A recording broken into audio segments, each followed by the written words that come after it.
Om Ajnanatimidandasya Jnananjana Shalakaya Chakshurunmilitam Dhena Tasmai Shri Gurave Namah. I dedicate tonight's class to my dear friend and godbrother, Manasuta Prabhu, who left his body a couple of days ago while riding on a train from Nepal back to Calcutta.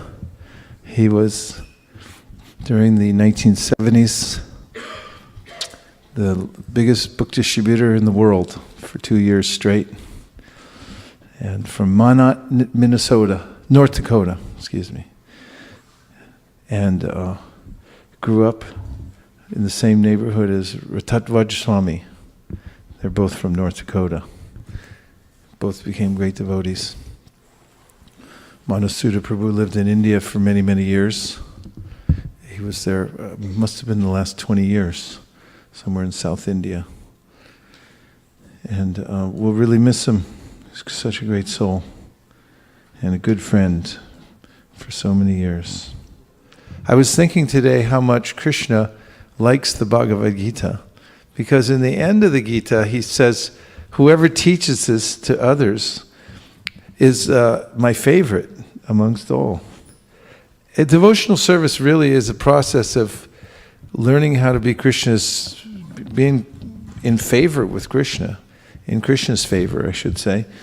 And there are a lot of things going for us. One of my recent revelations was in reading the 11th canto of the Srimad Bhagavatam and discovering that Krishna likes humans. So congratulations to all of the humans here. We invited a lot of animals today, but they didn't show up. And he says he likes the humans because they're special. Humans are special. You're right in the middle of the universe, and you have full facility just for inquiring about Krishna. I mean, you want to spend time with those people who are spiritually inclined generally. And out of all the souls inhabiting various bodies in the universe, the humans are the best of them, because they are in the perfect position to inquire about the absolute truth. In fact, the Srimad Bhagavatam says, Kamasya nendriya pritir labo jivete yavata jivasya tattva jignasya narto yashcheha karmabhi. That there's no other purpose to life except to keep oneself fit enough so that you can inquire about the absolute truth. Doesn't it make you feel better? That's all you have to do. In fact, just stay fit enough so that you can inquire and keep inquiring and getting the right kind of association information, and your life will be a complete success. First of all, Krishna already likes you. Then if you read Bhagavad Gita, he'll like you even more, because you're worshiping him by your intelligence. And if you just go out on a limb, did you ever hear that saying before? Go out on a limb? I'm going to go out on a limb and say something. You never heard that? Somebody say yes. Navina, have you heard it? Thank you. It's a common American saying. When you say you're going to go out on a limb, it means you're going to take a chance on something, right? Doesn't it? I'm going to go out on a limb. So when you go out on a limb and teach Bhagavad Gita to others. Of course, I was thinking about that, going out on a limb. Why would you go out on a limb anyway? You know what I'm talking about, going on a limb? And a tree has limbs, right? Say yes. Yes. And you go out on a limb means you're taking a risk because you're climbing out on the end of the branch. And why would you do that? Because the fruits are out there. Yeah, that's where the fruits are. They're on the limbs on the outside. They're not on the trunk, but you got to crawl out on the limb to get the fruit. So anyway, if you go out on a limb, that means take a chance and just try to teach Bhagavad Gita to others. Then not only Krishna likes you because you're a human, but then you're reading Bhagavad Gita, he really likes you. And then if you just go out on a limb and you just try to teach Bhagavad Gita to others in the best way that you can, even if you're not very articulate, even if you don't know that much, but you just like Bhagavad Gita because it helped you and you just try to teach to other people, then what does Krishna say? He says, there's nobody better than this person. He's my favorite out of all the people in the whole all the living entities, this is my favorite. The favorite of my favorites. I like this person the best. So it's really a good idea to, like, first of all, be a human and stay human. Stay in the human existence. Don't glide down even while you're in this body and act like an animal. And the second thing is to read Bhagavad Gita. And the third thing is just really take a chance and try to teach Bhagavad Gita to others. Those are that's something that is highly recommended by Krishna to try. And then Chaitanya Mahaprabhu came along and gave this huge open order to everybody that if you just try everywhere you go, everyone you see, try some way or another to introduce them to the teachings of Bhagavad Gita and Srimad Bhagavatam, and become a guru by doing that. Become heavy. You really become heavy with knowledge by trying to teach it to other people, and then seeing how it all, you gain confidence because you see that living entities everywhere are actually interested in spiritual knowledge. They're really quite bored with the whole course of things in the material world, even if they become successful. And you don't get much more successful than living in Northern California, because it's the best place in the whole universe. And of those places, Silicon Valley is the best. And of those places, I don't know, we'd say, well, materially speaking, I know Google's the best. I work for Google, so I have to say that. And so anyway, even if you're in the best of the best of the best material situations, it becomes boring. Not only that, today walking around, I went to a state prison in Arizona to visit an inmate there a couple of years ago. And just to walk through one door required authorization by several people. They had to check several times. And I noticed the same thing today, walking around Google. You got to have one of these, sign in, who are you, where'd you come from, and then get in this door, next door, next door. And someone told me that it's actually, Bal Mukunda told me that, I think it was in some of the other companies, you can't even leave the area you're in and go in other areas. It's very restrictive. I mean, kind of felt a little prison-like in a way. I mean, it's very restrictive, the material world. You can't move around because there's a lot of doubt here. In fact, whoever thought a hijacking was a real jerk because he wrecked it for everybody.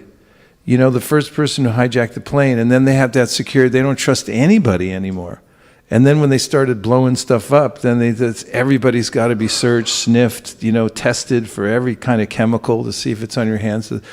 And when there's a lack of trust, when there's a lack of faith in people, love and trust, then everything gets restricted. You got to have ID. Back in the old days, we used to, you could walk to an airplane with somebody and go right on the plane until it was just about to ready to take off, and you say, see you, bye, and walk back out the tarmac. There was an area an observation deck, you could just walk up there and wave to them as they were flying out. No more restriction. The more that there's this blockage of free faith, then there's restriction. The spiritual world, Shraddha means faith. That actually frees one to move. You can't move in this world without faith. People think faith is something amorphous, or when there's no reason, then, that's people just have faith. But actually, reason is an aspect of faith, but it's actually, it falls short. Because you exist and you exist, you believe you exist, but you can't prove it. There's no reasonable way to actually prove that you exist. But you have full faith in you exist, otherwise you wouldn't have got up in the morning. You wouldn't be walking around. And you have faith that you can move generally from one place to the next, although we take a lot of precautions when we do move around in the material world. That's why it's called durga, difficult to go. So we're on lockdown here. But in the spiritual world, there's no lockdown. It's completely free because the faith is complete and free-flowing. And by coming together to hear Krishna's instructions, and by following his instructions in the Bhagavad Gita, then we develop more and more freedom. He says that in the Gita. Raga dvesha vimuktaistu vishayan indriyaishcharan atmavasher vidhyatma prasadam adhigacchati. By following the instructions given by Krishna in the Gita, one can achieve the complete mercy of the Lord. Prasad means favor. You can get the Lord's favor by following these instructions. And then you become unrestricted in the way that you move about the universe. So it's a good idea to come together to hear about Krishna. Now tonight I want to talk about a specific verse because I keep coming back to it as a verse from which one can rally oneself. You like to rally your service, because from day to day we may encounter discouraging situations. Yes or yes? And so we can take help from Krishna, and if we take from the Bhagavad Gita particular verses and we live by them and we keep coming back to them, we take shelter of them. We can actually take shelter of a verse. Then we can get through each day, each week, each month, each year, and then an entire lifetime in the practice of devotional service, which gives one a great opportunity to rise above the three modes of material nature and come to the spiritual platform, which is the only place to be for living entities, because we really don't belong in the material soup. It's a very uncomfortable place to be. So the verse I'm thinking of, can you tell what it is? No mind readers? Try to guess.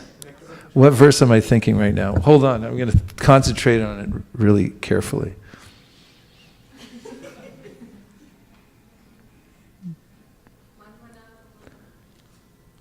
Close.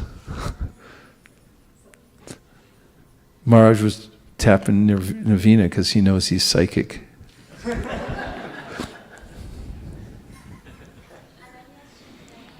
Pretty close. It's in the 3rd chapter. And the reason I like this verse, giving away hints, is because in this verse, Krishna gives kind of a rallying cry.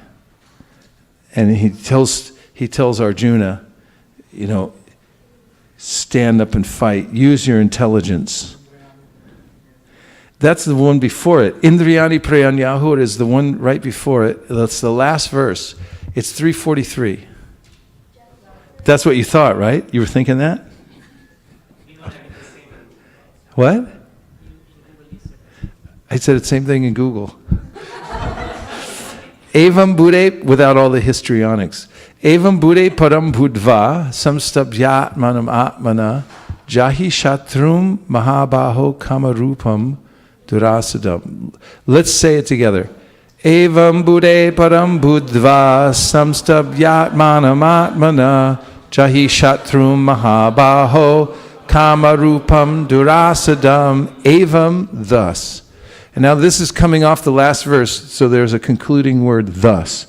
Because in the verse before this and preceding verses, Krishna described how we are, as souls, above the intelligence, the mind, and the senses, and we're really above the fray. This is a common understanding throughout the Vedas, and that is that the soul never really mixes with matter.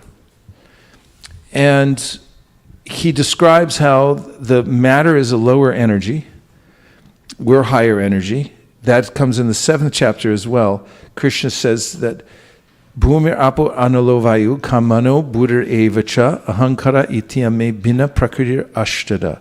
Earth, water, fire, air, ether, mind, intelligence, and ego. These are my separated material energies, and that's not us. We have nothing to do with those elements at all. And you can see that, you can observe that in the world, especially when somebody dies. Because when they die, the soul leaves the body. It steps out and it goes elsewhere. It's ukramantam, means it steps out of the body.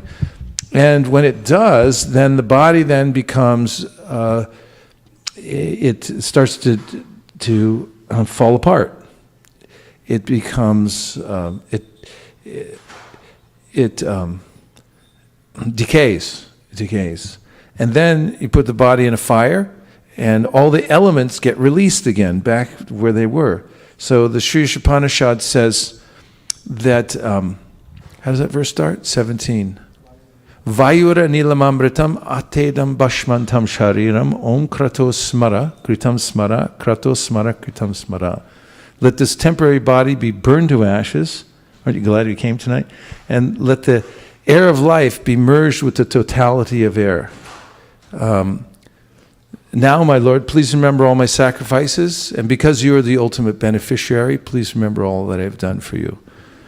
Vayur anilam amritam atedam bashmantam shariram.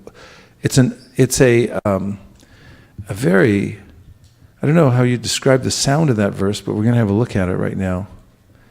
Let's say it together. Vayur anilam amritam atedam bashmantam shariram om kratos smara kritam smara kratos smara kritam smara.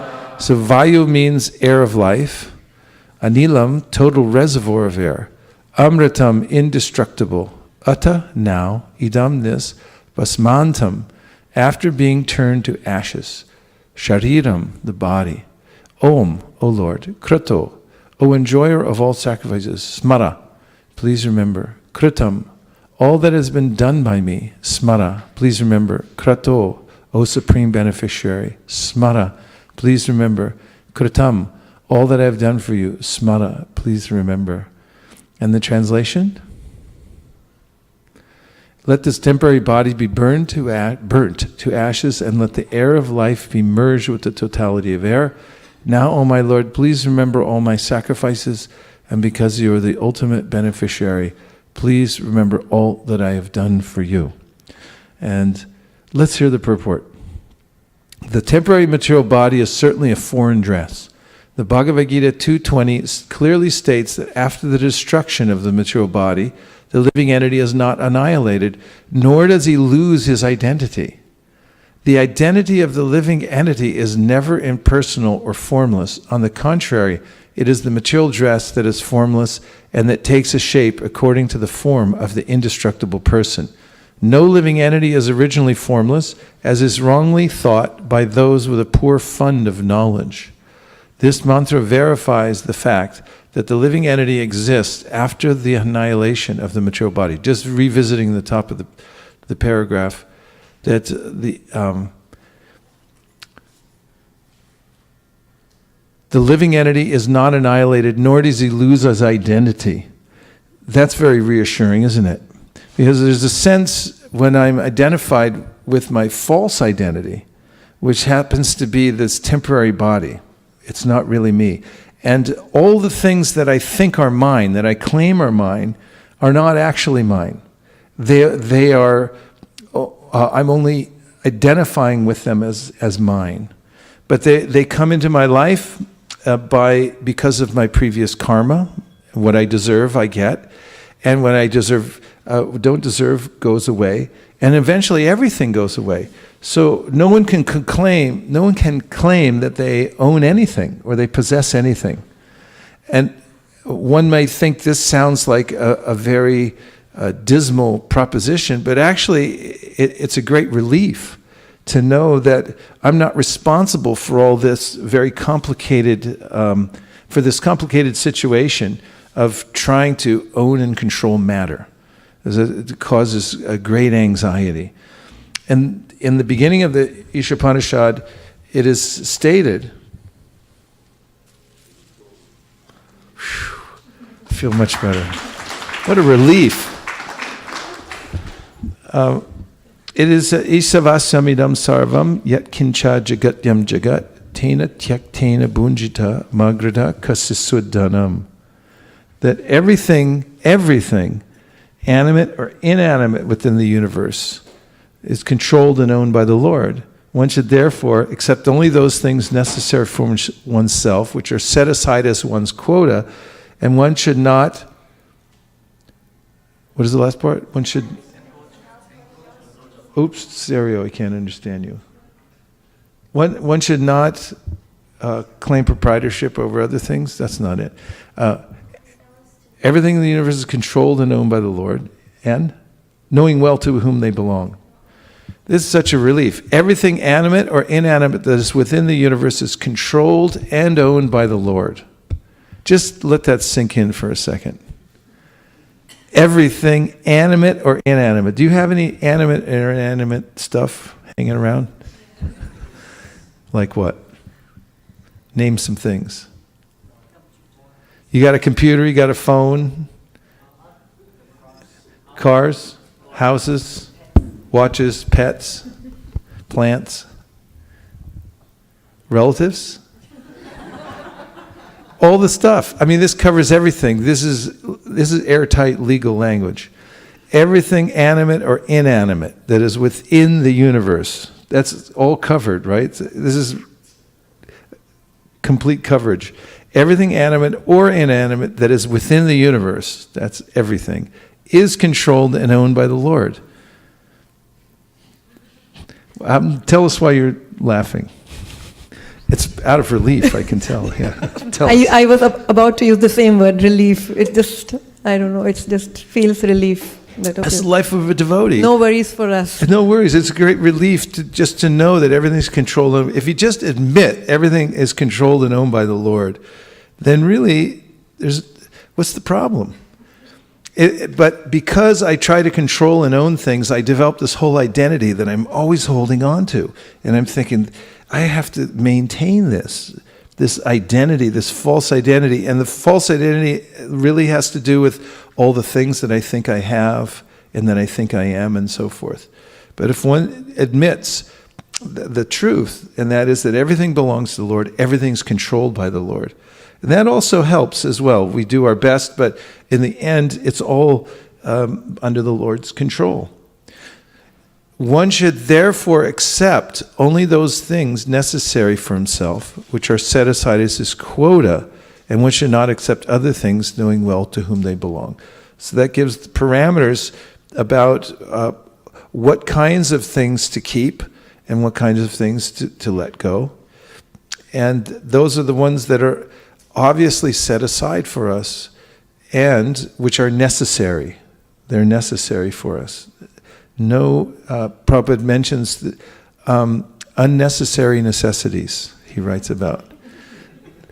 There's a way in which I create for myself unnecessary necessities. There's great angst behind the idea of having these necessities, but they're unnecessary. They're necessities in name only. And I develop an artificial sense that I need all these things in order to be happy. So back to the other purport, we find that we're never going to lose our identity. And so it's an aspect of Krishna consciousness, or the main aspect of Krishna consciousness, is to develop a clear idea of what my real identity is. Because then you won't ever lose it. I mean, you won't lose it anyway, but when you have a false identity, you will lose that, and that's the great anxiety that comes along with one's sojourn in the material world, especially when you have to leave everything behind in a really drastic way. All of a sudden, someone says, okay, give it all back now. And it's like, but, no. If you die to live, and you identify yourself with your soul, and you understand this is who I am and I'm an eternal servant of Krishna, then there's nothing to lose. And there's actually no death. If you're not attached to anything in this world, there's no real experience of death because you've already died to the world. And so the real identity is being a servant of Krishna. And if one identifies with that, it opens up a whole world of reality. And that's my real identity, to become a servant of Krishna. Jivera swarup hoy, Krishnera nityadas. Krishnadas. Nityara Krishnadas. I'm eternally a servant of Krishna. That's my real identity. And Lord Chaitanya taught this to Rupa Goswami. When Rupa Goswami asked him, oh, who am I? Who am I really? What is my identity? And he said, you're an eternal servant of Krishna. So that's a great relief. Next paragraph in the material world, material nature displays wonderful workmanship by creating varieties of bodies for the living beings according to their propensities for sense gratification. This we also find in the 8th chapter of the Bhagavad Gita, where Krishna talks about how Arjuna asks what happens at the time of death. And there's a discussion there in the beginning of the 8th chapter about how we create various situations for ourselves because of the development of our consciousness. And when the consciousness develops in a certain way, then the material world accommodates us according to our consciousness. And when we have varied consciousness, we have varied accommodations in the material world, and we move from one to the next. And this is a disconcerting situation for an eternal soul, to move from one temporary situation to another. So, in the material world, nature displays wonderful workmanship by creating varieties of bodies for the living beings according to their propensities for sense gratification. Did you get your mind around that one yet? In the material world, material nature displays wonderful workmanship by creating varieties of bodies. Have you seen that? Varieties of bodies that display wonderful workmanship? Like which ones, for example? A giraffe. Have you ever seen a giraffe? Where'd you see it? In a zoo.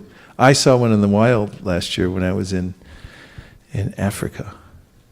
A wild giraffe. And it was pretty remarkable. No one can really figure out how it got like that.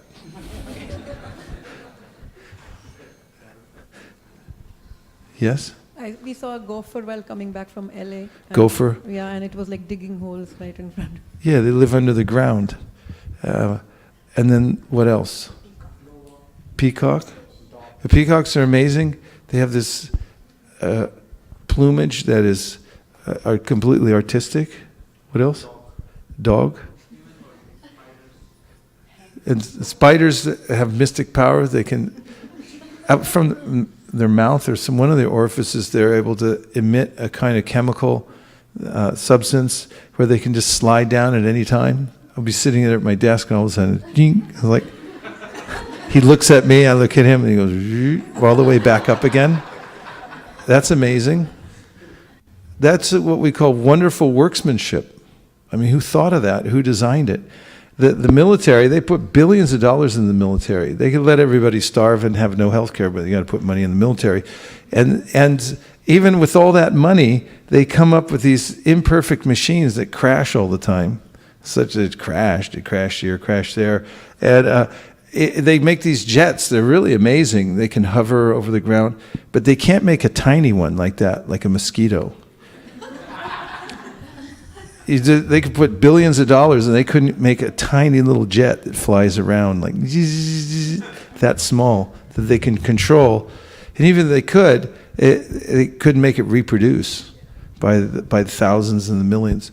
This is wonderful workmanship. In the material world, material nature displays, it's on display. You can have a look at it.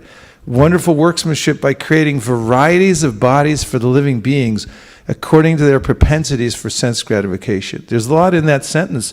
I mean, it explains why there are varieties of bodies. Propensities, look it up. What is a propensity? And the subject matter, Prabhupada says this in another place, the subject matter that a person is attracted to at the time that he or she is leaving the body will determine the next birth. Krishna says it, right? Where does he say it? Anybody under 15 can tell me. You're not under 15. I have to look at your license. Okay. You're not either. Okay. Anybody under 15? Okay, go ahead. Give us a verse. Yang Yang Vapi Smaram Bhavam.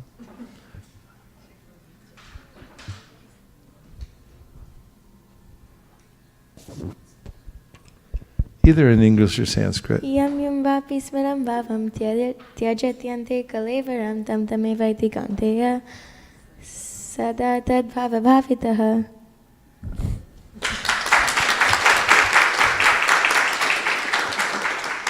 Okay, now can you please expound upon that? Just tell us generally what it means.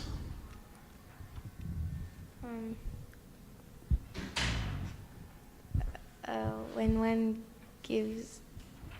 one leaves the material world, if they remember Krishna, then that state they will achieve without fail. Yeah, whatever, young Vapi, whatever they remember when they leave the body, that state will attain without fail. Thank you, very good. So Krishna says it, and Prabhupada describes that whatever subject matter, what is the subject matter that consumes the dying man, he says, will become his next life. So one is moving from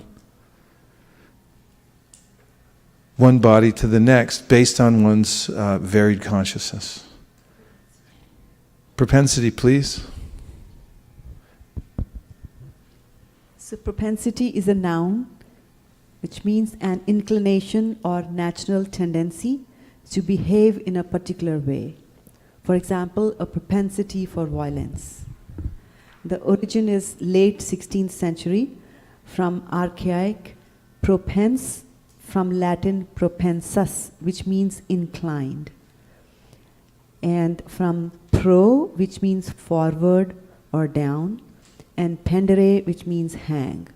Hang? So hang forward. To hang forward. Like another. Pendere? Pendere means forward. What? Is it related to pendulum in any way? A pendant, yes, it says C pendant. Like a pendulum? Pendere means to hang, and it also says C pendant. Right? The pendant which hangs. A pendant which hangs. Yeah. So What about propendere pendulum? Look it up and see if it comes from the same place. Okay. So we're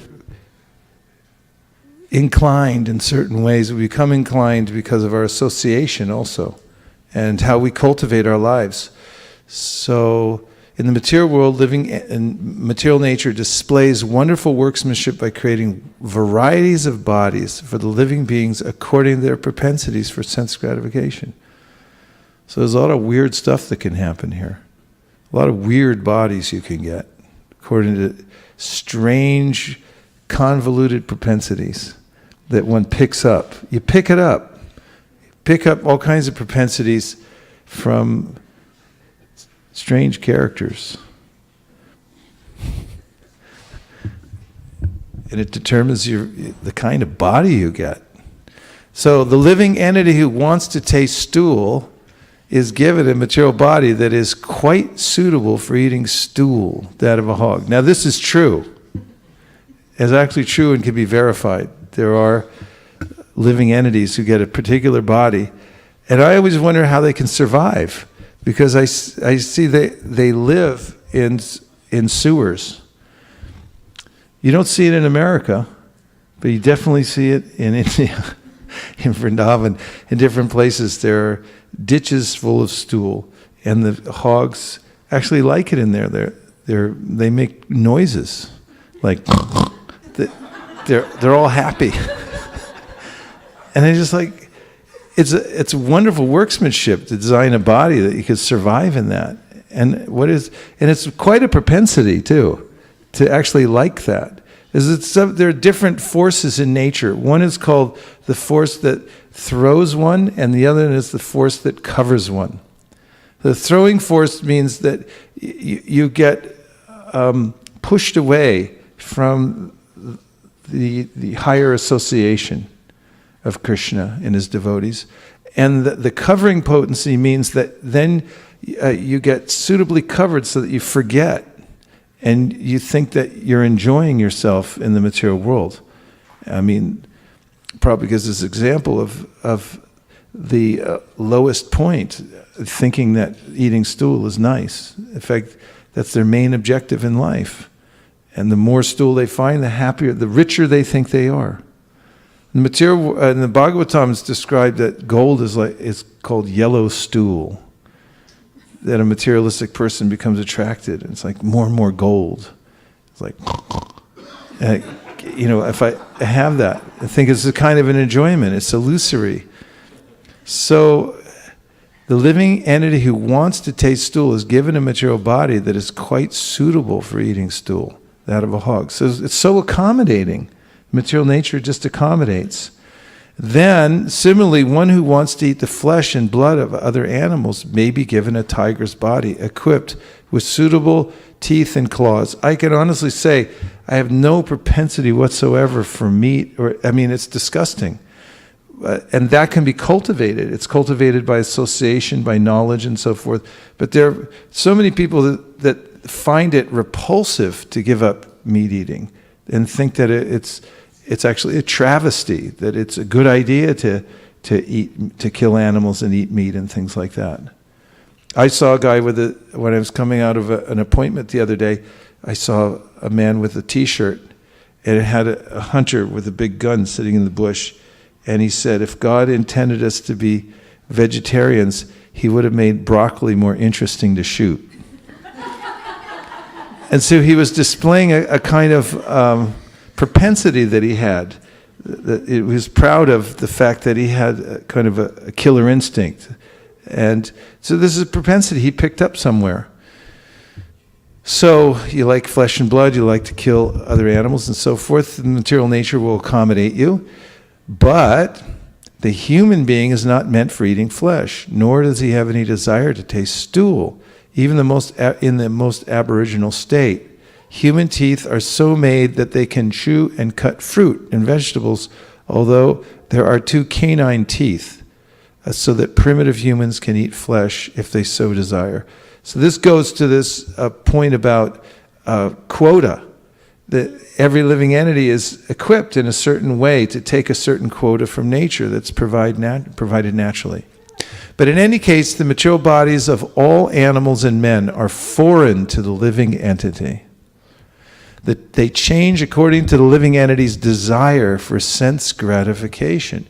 In the cycle of evolution, the living entity changes bodies one after another. When the world was full of water, the living entity took an aquatic form.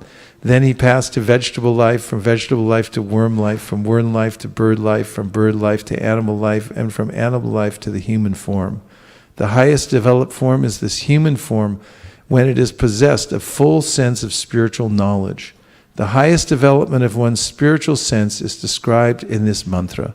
One should give up the material body, which will be turned to ashes, and allow the air of life to be merged into the eternal reservoir of air. The living being's activities are performed within the body through the movements of different kinds of air, known in summary as pranavayu. The yogis generally study how to control the airs of the body. The soul is supposed to rise from one circle of air to another until it rises to the Brahmarandra, the highest circle. From that point, the perfect yogi can transfer himself to any planet he likes. The process is to give up one material body and then enter into another. But the highest perfection of such changes occurs only when the living entity is able to give up the material body altogether, as suggested in this mantra, and enter into the spiritual atmosphere where he can develop a completely different type of body, a spiritual body which never has to meet death or change. Here in the material world, everyone okay so far? Here in the material world, material nature forces the living entity to change his body due to his different desires for sense gratification. These desires are represented in the various species of life, from germs to the most perfected material bodies, those of Brahma and the demigods. All of these living entities have bodies composed of matter in different shapes. The intelligent man sees oneness not in the variety of the bodies, but in the spiritual identity. The spiritual spark, which is part and parcel of the Supreme Lord, is the same whether he is in the body of a hog or in the body of a demigod. The living entity takes on different bodies according to his pious and vicious activities. The human body is highly developed and has full consciousness. According to the Bhagavad Gita 7:19, the most perfect man surrenders unto the Lord after many, many lifetimes of culturing knowledge. The culture of knowledge reaches perfection only when the knower comes to the point of surrendering unto the Supreme Lord Vasudeva. Otherwise, even after attaining knowledge of one's spiritual identity, if one does not come to the point of knowing that the living entities are eternal parts and parcels of the whole and can never become the whole, one has to fall down again into the material atmosphere. Indeed, one must fall down even if he has become one with the Brahmajyotir. As we have learned from previous mantras, the Brahmajyotir emanating from the transcendental body of the Lord is full of spiritual sparks that are individual entities with the full sense of existence. Sometimes these living entities want to enjoy their senses, and therefore they are placed in the material world to become false lords under the dictation of the senses. The desire for lordship in the material is the material disease of the living being. For under the spell of sense enjoyment, he transmigrates through the various bodies manifested in the material world. Becoming one with the Brahmajyotir does not represent mature knowledge. Only by surrendering unto the Lord completely and developing one's sense of spiritual service does one reach the highest perfectional stage. I'll read that last sentence again because it's getting to a remedial point. Only by surrendering unto the Lord completely and developing one's sense of spiritual service does one reach the highest perfectional stage.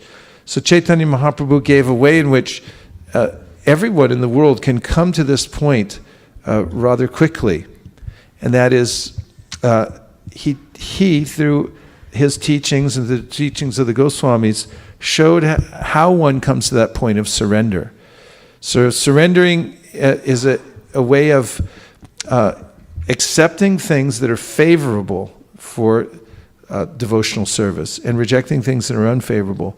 Now, that's also what's favorable and what's unfavorable is also explicated by the Goswamis. For instance, you'll find in the Upadeshamrita a detailed list of both what's favorable and what's unfavorable. So some of the things that are unfavorable to devotional service are collecting too many things or hoarding things. This harms one's devotional service. It's called atyahara, or overeating, eating more than you need. And so this is one of the things that one can give up. There it is, in the scripture, right in front of us. It's detailed. Go back up. So atyahara, ati ahara, overeating or too much collecting. That's one of the things that one has to give up. Another one is prayasa, over-endeavoring. So there's a way in which Narada Muni explains how one gets a certain amount of happiness and a certain amount of distress in this world automatically. It comes of its own nature because of my past activities. And therefore he says, an intelligent person, a learned person, doesn't endeavor to get more happiness in the material world and try to ward off distress, because he knows or she knows that it's going to come anyway in the proportion that is due. Do you all agree with that? Okay, so then this prayasha, which means over endeavoring to try to get more happiness or try to get rid of distress, is a huge distraction, a waste of time. And then prajalpo means talking about the current election or what's going to happen next. Or it means talking about, who's going to win the big match or who just lost the match and why they lost. And because if the referee had just seen it in the right way, they would have changed everything. But that's completely inconsequential speech. It makes no difference whatsoever. Nonetheless, there are radio stations dedicated to this talk 24 hours a day. And people are willing to tune in. Before the game, they'll tune in to speculate about what might happen and who might do what. And after the game, they speculate about what could have happened if such and such had done this or that. And it goes on constantly. So the world practically in every sphere is filled up with prajalpo. It's unnecessary speech. Idle talking. Look up idle, and we'll know what idle talking means. So idle talking has no real purpose. This is something that you can consciously give up. You can reform your speech, make it impeccable. Impeccable speech comes from the Latin impeciare, which means without sin. And it's so powerful that if you just reform your speech, everyone would go like, what happened to such and such? She only talks about Krishna and service. And like when I tried to bring up this other subject, we were trying to talk about the match, and she just walked away. I mean, that's something you can do something about, right? This is a process of surrender. What does idle mean? Now remember, this is in relation to talking. Did anybody talk today at all? Have you ever spent a day without talking? No. Not even one day? That's amazing. We talk a lot. So let's find out what the difference is, because this could make all the difference in the world. If you switch from idle talking to talking about Krishna and things related to Krishna, this is one of the tenets of surrender. And you can actually go back to Godhead just by doing this one thing. When you walk out the door today, you're not obligated to speak Prajalpo, although your tongue may try to convince you otherwise. Go ahead, what does it mean? So idle as an adjective means characterized by inaction or absence of significant activity. For example, at no time in the day must there be an idle moment. In terms of a person avoiding work or lazy, not working, unemployed, not active or in use, then in terms of money, idle money is held in cash or in accounts paying no interest. Pointless. Speech that pays no spiritual interest. Yeah. As a verb, spend time doing nothing, run slowly while disconnecting from a load like an engine's, then cause an indent to be idle. Take out of use or employment. He closed the newspaper idling 2,000 workers. The origin is Old English, which means empty. Empty.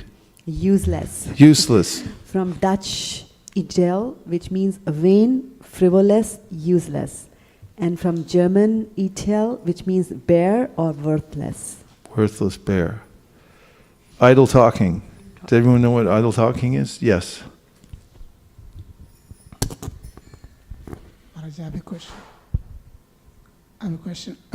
What if people think that we are intentionally ignoring, if you don't want to do Prajalpa, they think that, oh, you're intentionally ignoring me. Who thinks that? I mean, other party, right? Like, what's the other party? Who is he? It could be relative, it could be friends. Who? You know? It could be relative, it could be friends. Okay, so Prabhupada explains that. He says, so you engage, you associate with, there's obligatory association that you'll have in part of your life. And he says, so you say, yes, sir, this is in the 7th canto when he's describing Varnashram. He says, people talk to you and all this kind of stuff that you're obligated to talk about at various times in your life. And you say, yes, very good, thank you very much, sir.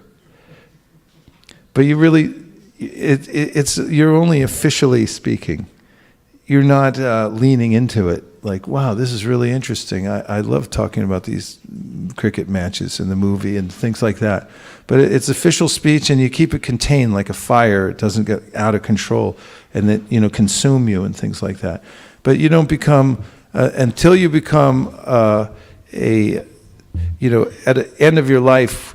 If you become like Jud Bharat or Paramahamsa, then you can put rocks in your mouth and walk around just like, wow, and not say anything to anybody.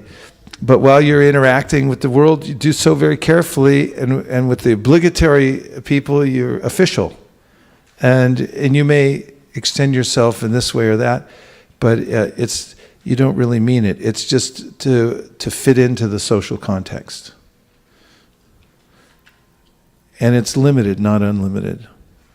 So, Atyahara, Prayasa, Prajalpa, then Niyamagraha, which means to make sure that you're following the scripture in meaningful ways and you're not neglecting things. Don't become neglectful of the rules and regulations. And also don't follow them just out of a sense of meaningless ritual, but actually think about it, put your heart into it, and then janashangash, which means unnecessary association with worldly-minded people, right? And then laulium, ardent longing or greed.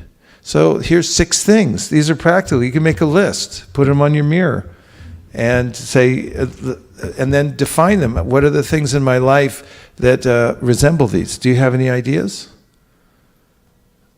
When I was speaking about these things, did you have any inkling about areas in your life that you could possibly make, you could trim things back and make an improvement?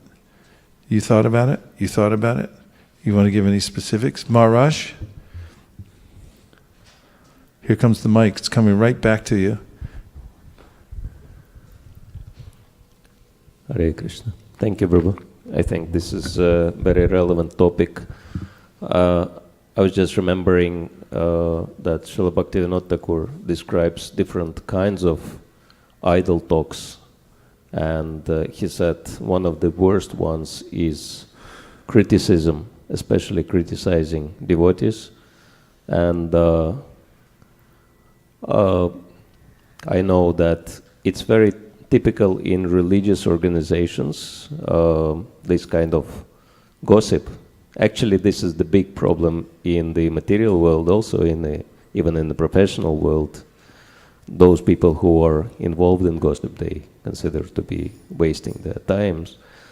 And the worst type of gossip or prajalpa in our society is criticizing devotees. And really what's happening when we do that, because there is no obligation of taking responsibility, just trying to show that I'm better than someone else. So I think this is like really important type of prajalpa we have to give up in our society. Thank you. That's really helpful. There's also a little sign-up sheet there's a box on it where you can opt out from criticizing devotees and other living entities unnecessarily. If you like, you can sign up and you mark the box. It says, I opt out from the idea of criticizing others and the practice of criticizing devotees, and then sign it at the bottom, and then you're no longer obligated. Did you know they had that? It's available. You just fill out the form and hand it in. It's a very little known fact that this form is available, but anyone has the right to fill it out and then just opt out of that most pernicious kind of prajalpa. Thank you for reminding us. Yes. Here comes the mic all the way to the front for Shamalangi.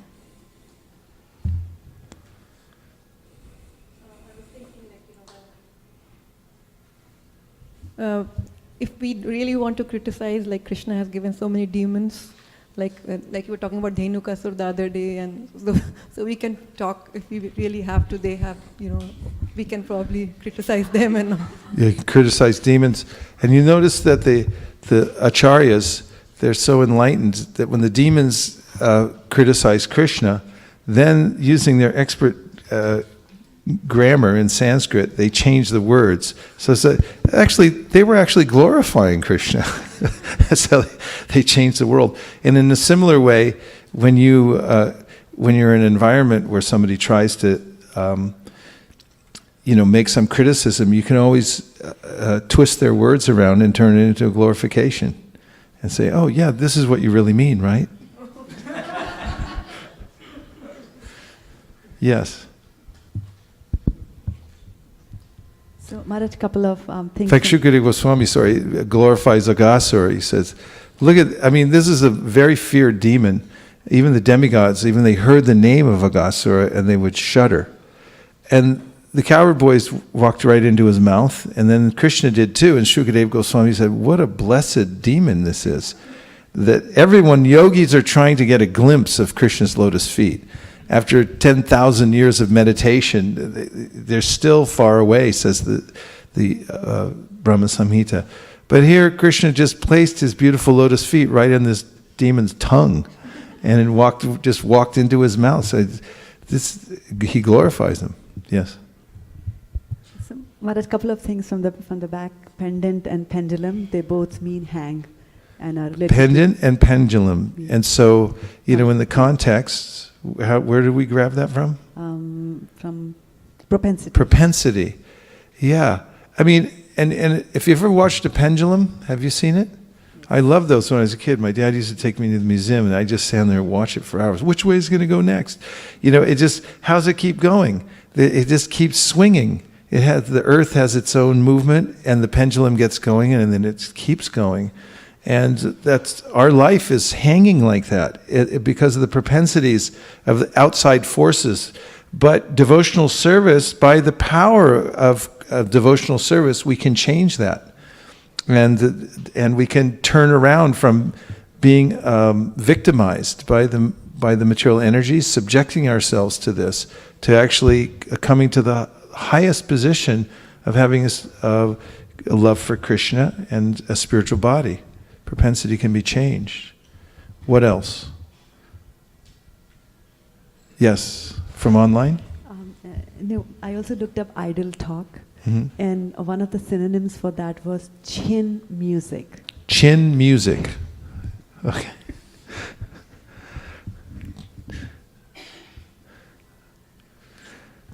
Okay, so now go back to 343, because I had a point to make, and that is, here Krishna says, Evam Buddhe Param Buddhva.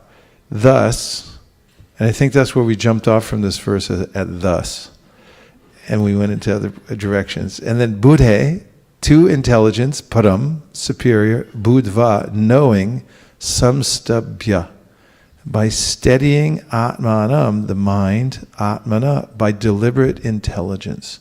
Jahi, conquer, Shatrum, the enemy, Mahabaho, Almighty armed one, Kamarupam, in the form of lust, Durasadam, formidable. And here's the translation.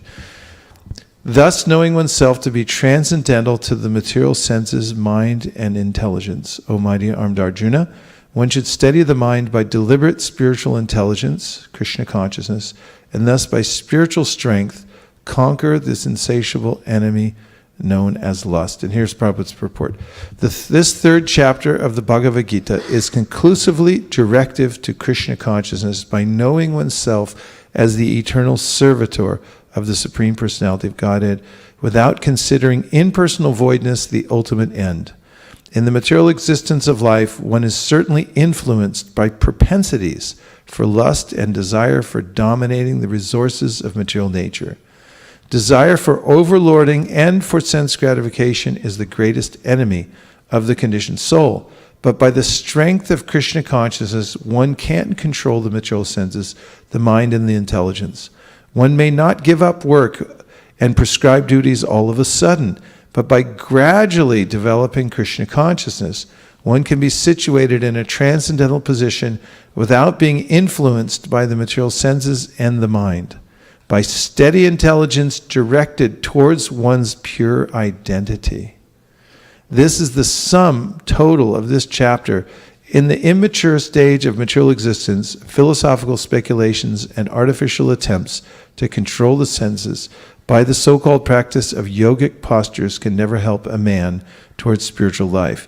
He must be trained in Krishna consciousness by higher intelligence. He says, by steady intelligence directed towards one's pure identity. So, now just tell me what you heard from the purport. Yes.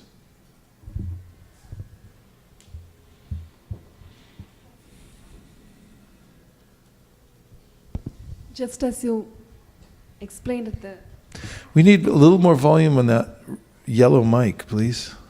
Just as you explained the beginning of the class, how you went to the prison house and then you gave program at the office today, and then you felt the same connection.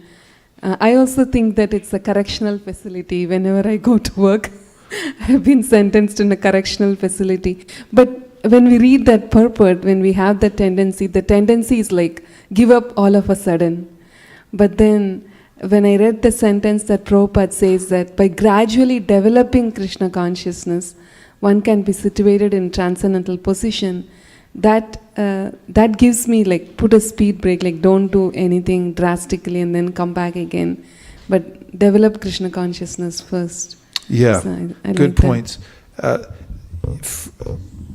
points. We tried to bring out some practical aspects. For instance, Rupa Goswami he codifies 6 things that are detrimental, and one might put that on one's list.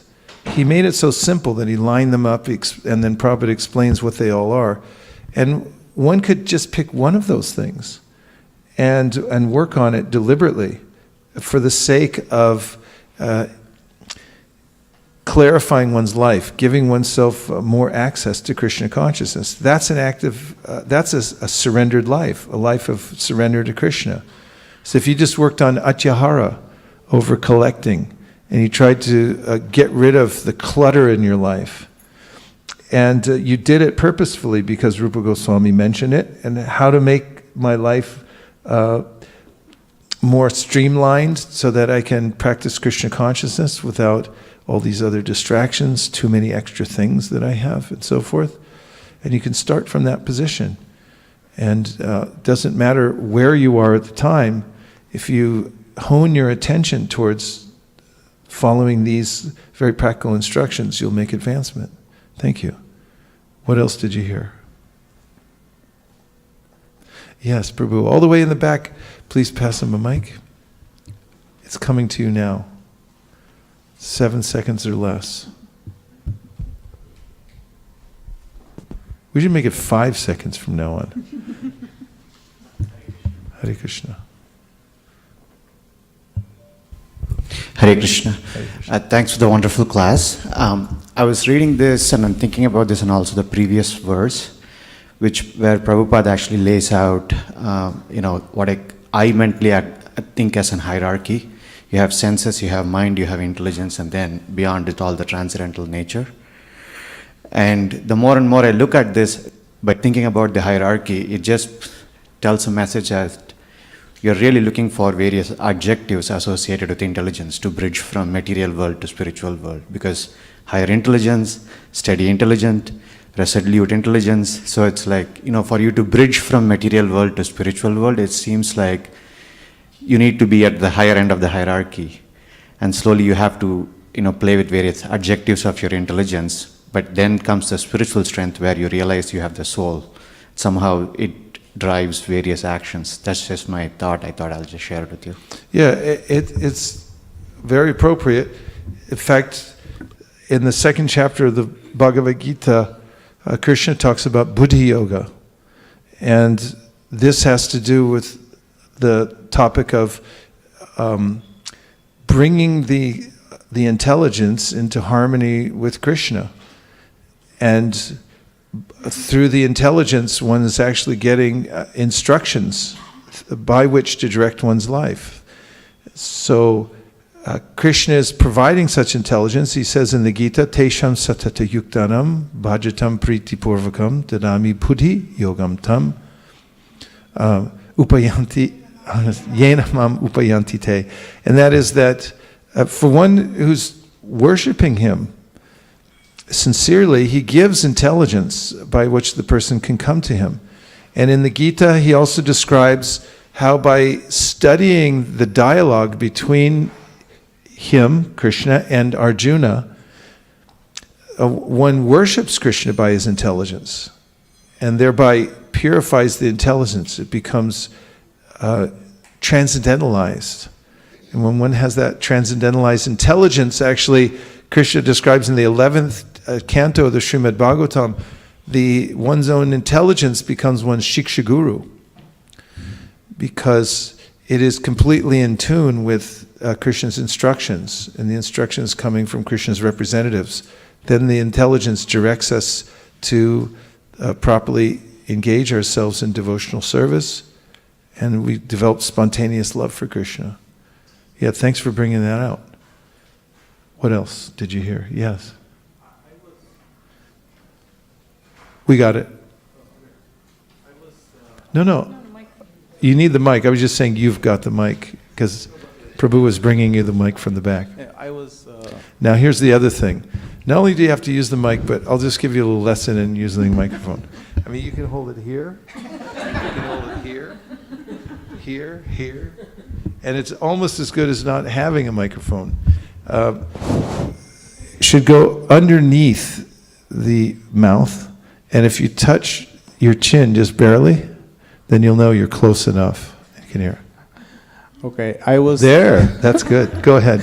I was just thinking about this. By steady intelligence, you kind of realize your pure identity, and this was connected to the previous purport that you were reading from Isha Upanishad about where it was mentioned there that slowly and slowly once you realize your spiritual identity, and then you become so fixed, and then you kind of know all these things so well.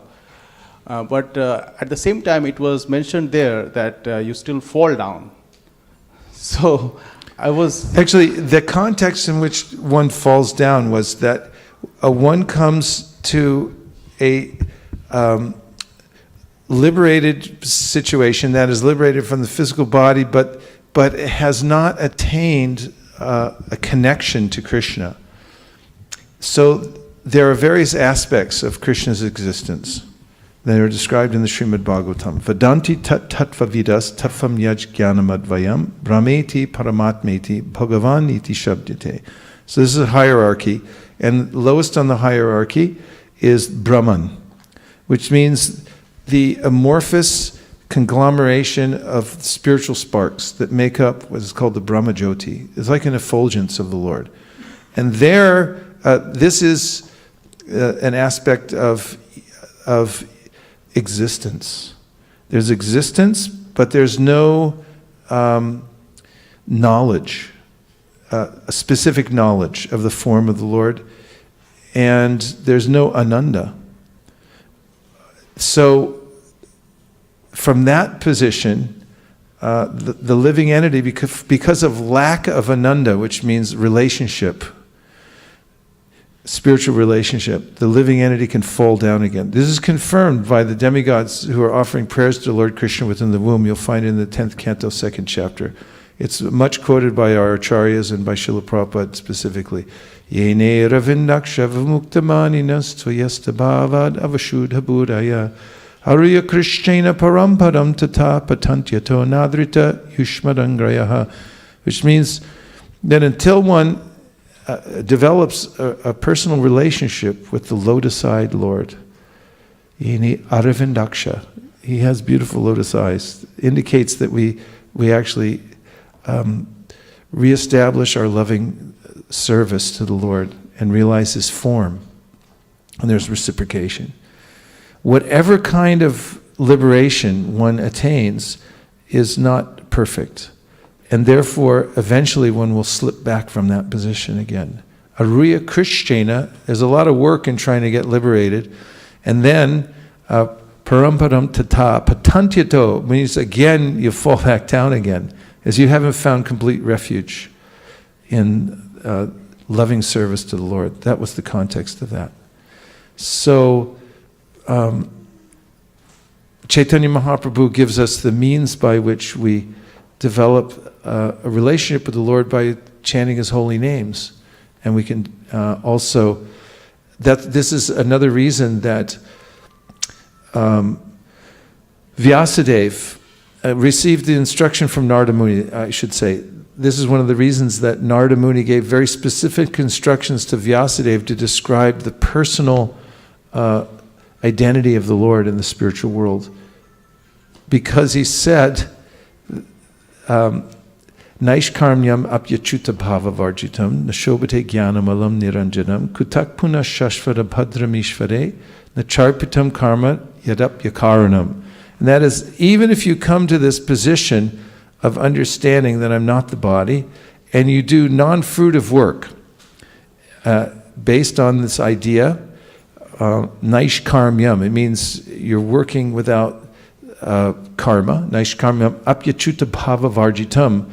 But if you don't have a conception of achuta, or you don't have achuta bhava, that means an emotion that hasn't awakened for serving the personality of Godhead, achuta, then nashobate, it's not very nice. It's not beautiful.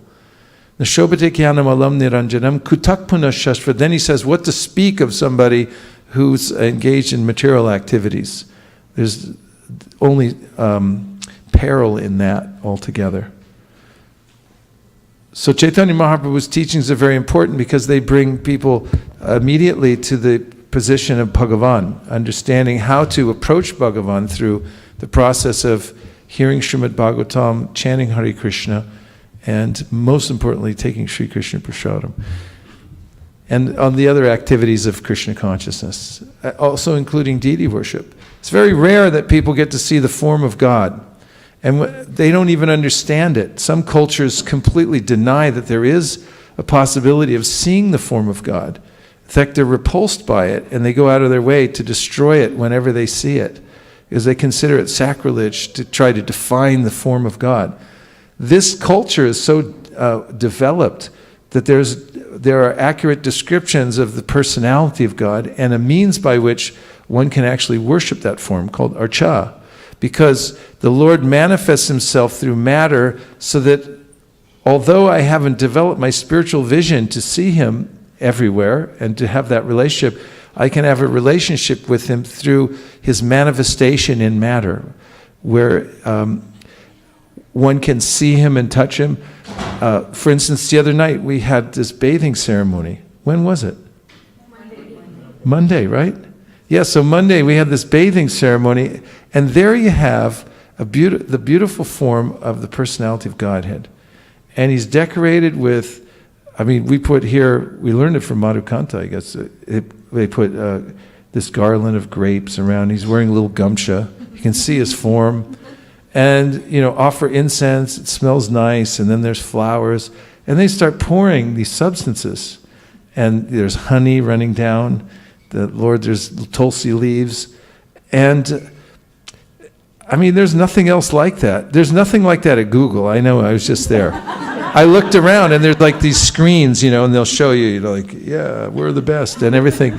But there's nothing like that. You're not going to get any bhava out of that. Any room you go in Google, there's a lot of places people to work, and there's a kind of a sense of bhava that I'm going to get ahead, or like we're the best, or, that you see that map with all the little bubbles coming off every time somebody makes a Google search. You really can't live in that. You'll fall down from that. In fact, people do all the time. They work for these big corporations, even at the top of the game, and they get really tired of it. They come to us all the time and they say, I'm sick of this stuff. They say, yeah, but you're making so much money. It's like, I don't care. The soul wants ananda.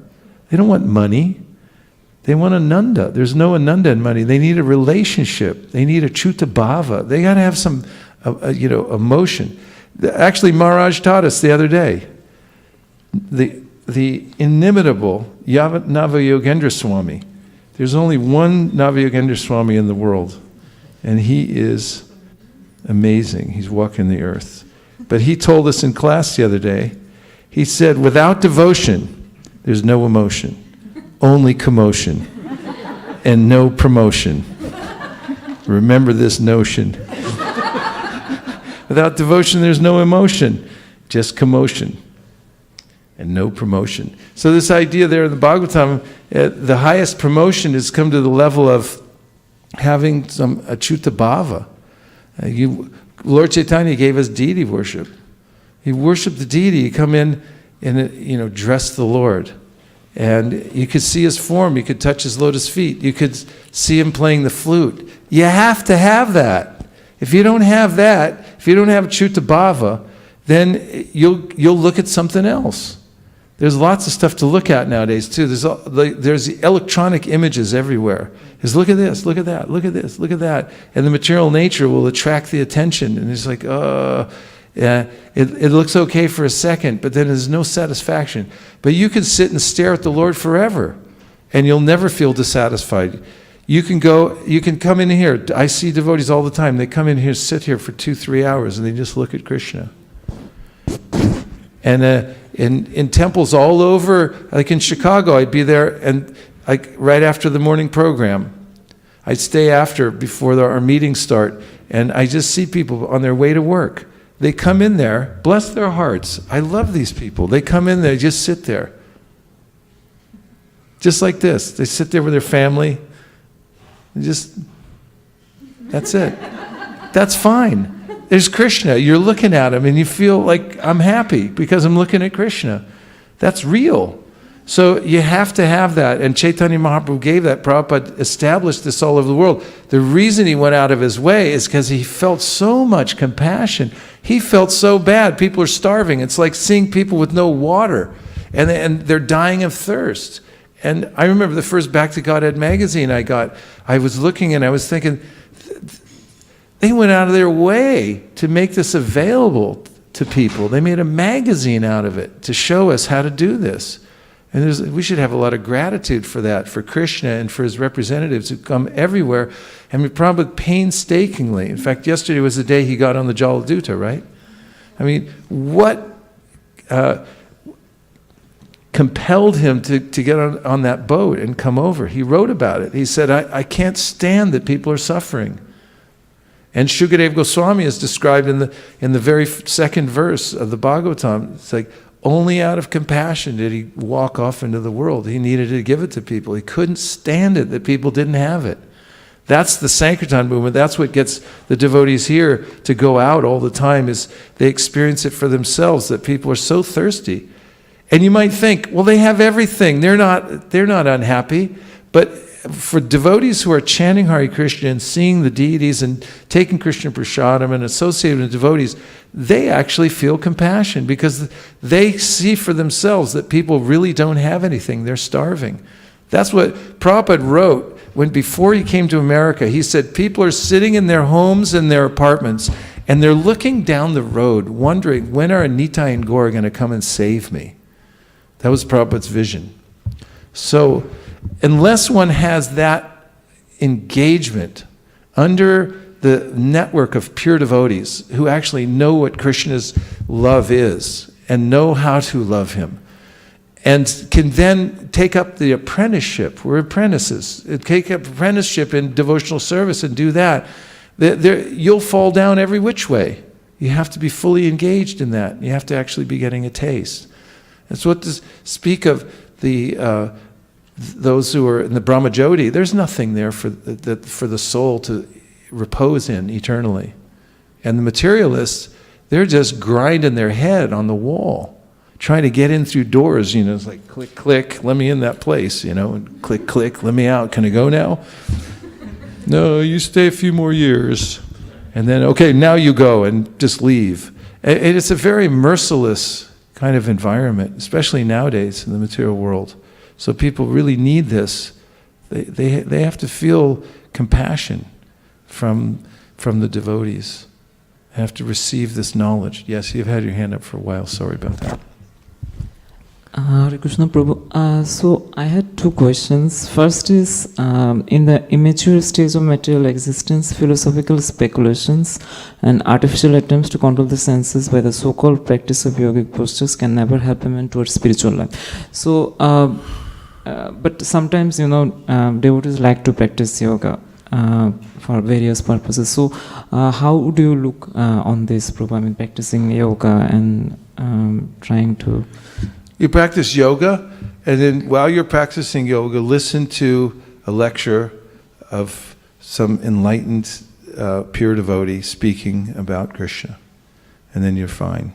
Okay, thank you. But if you practice yoga and you think that you're going to attain some state of nirvana by that, that's not even what the practitioners of yoga wrote about. They just talked about yoga as a means. You practice all these asanas so you can sit still long enough so you can actually introspect and start to perceive that you're not your body, and then you start looking for the super soul. But yoga, the yoga that's taught nowadays, people in leotards and, coming in and saying, it's like, how you doing? I'm doing pretty good. How are you doing? There's sincere people who practice yoga and they're trying, but they gravitate towards trying to understand what's behind it all. And second thing is the last line, he must be trained in Krishna consciousness by higher intelligence. So what are the sources of higher intelligence? Bhagavad Gita. It's the culmination of all spirit. In fact, in the Bhagavatam, Prabhupada describes it as the Vedic intelligence, comma, Srimad Bhagavad Gita. He calls this the Vedic intelligence, and it's Bhagavad Gita. So that's all of Krishna's, he lays it out there. Here's the brilliant intelligence of the Supreme Personality of Godhead in words, in spoken word, written down for you. And if you read Bhagavad Gita every day, especially the verses and the purports given by Prabhupada, you'll develop that same intelligence. That's how it transfers to little jivas. That's what we're built for, actually. This whole machine we have here, this is specifically built to listen to Bhagavad Gita. That's what it's there for. And when you listen to other stuff, you put yourself instead of, other kind of boxes that put out other kinds of energy. That's why you feel so crummy afterwards. But if you sit in front of the Bhagavad Gita for an hour, 2 hours, you can do it for a month. You could do it for a year. You could listen to Bhagavad Gita for 10 years and you'll just feel better and better, and your intelligence will become stronger, because that's what you're meant for. Yes, Maharaj?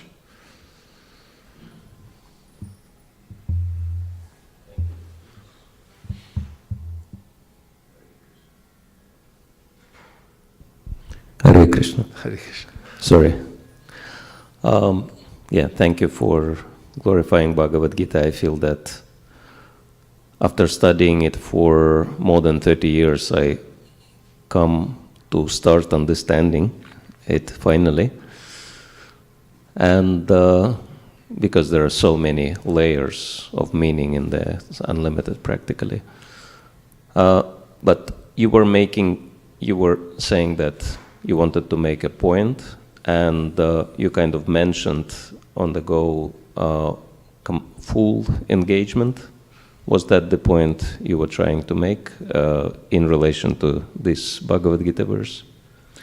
My point was one that I've made before, which is deliberate spiritual intelligence. You have to be very deliberate about developing your spiritual intelligence in life. We call it DSI, deliberate spiritual intelligence.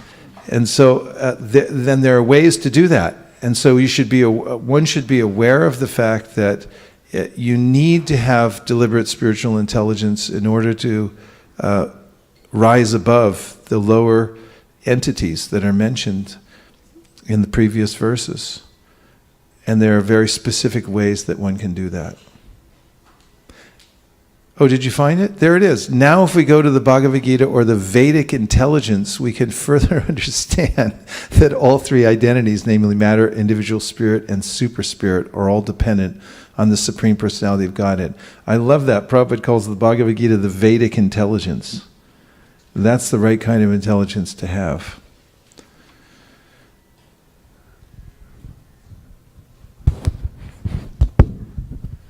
Hare Krishna. I think you mentioned one line which caught my mind.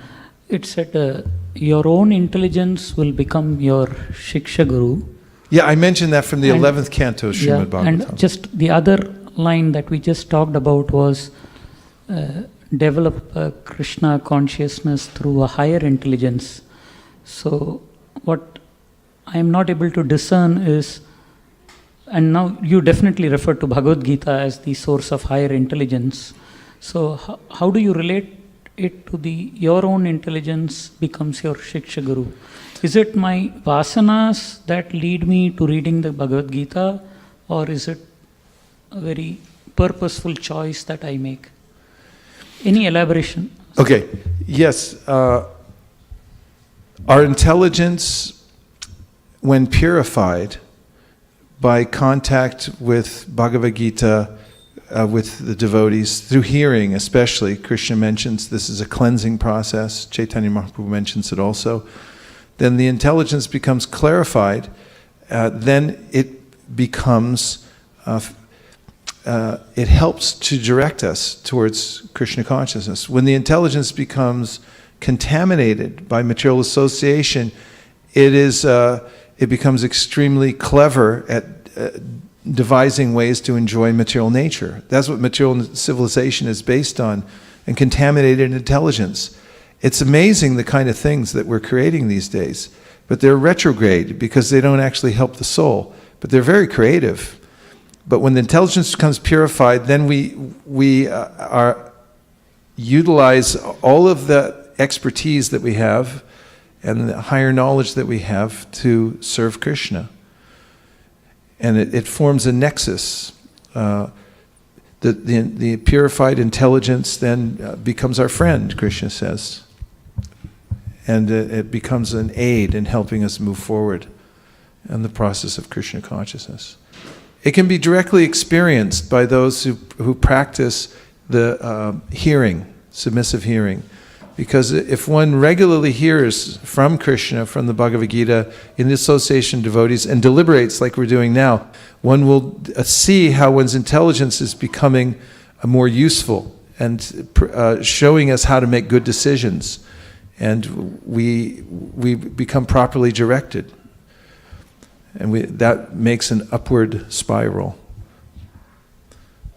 Thank you very much. Nice questions. We have about 10 seconds. Yes, Navina.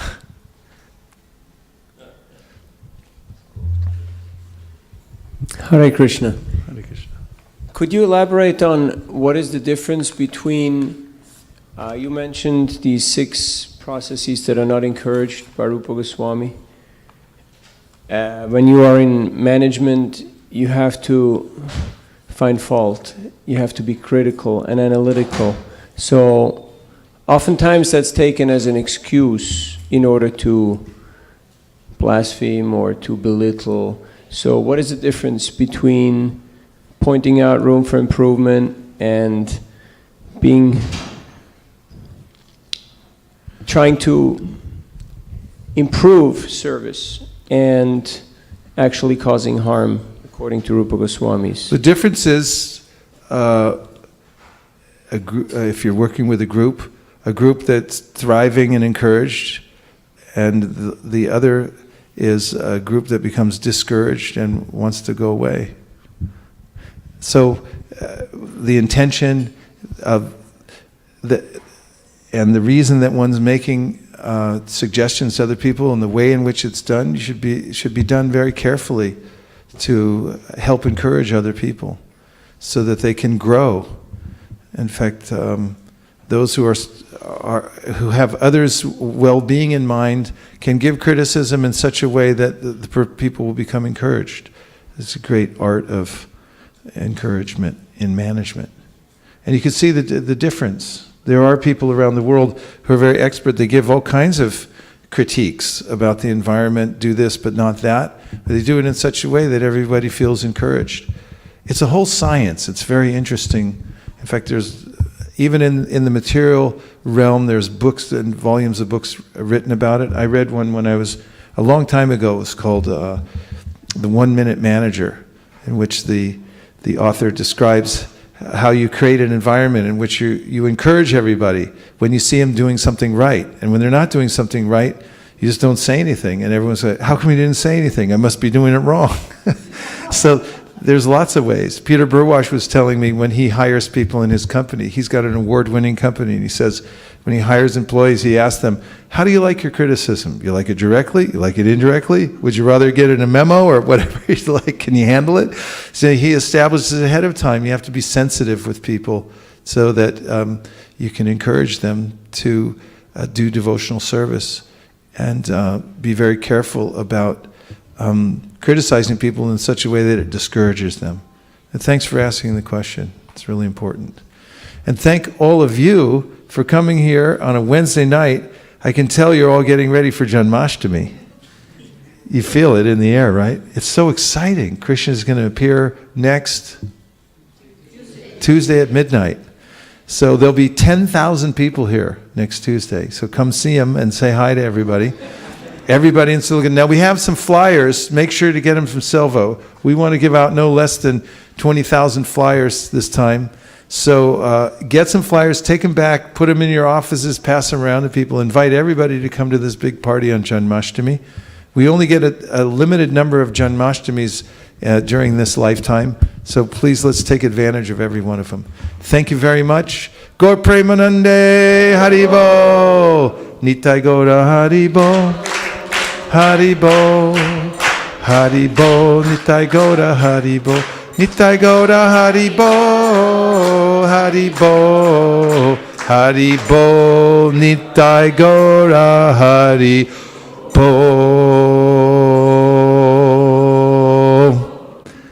Vanchakopatruvishta Kripasundabeva Patitanam Pavanibhyo Vaishnavebhyo Namo Namaha. Nachariyar Marman, Nachariyar Marman, Nachariyar Marman, Nachariyar Marman, hey, Nachariyar Marman, Nachariyar Marman, Nachariyar Marman, Nachariyar Marman.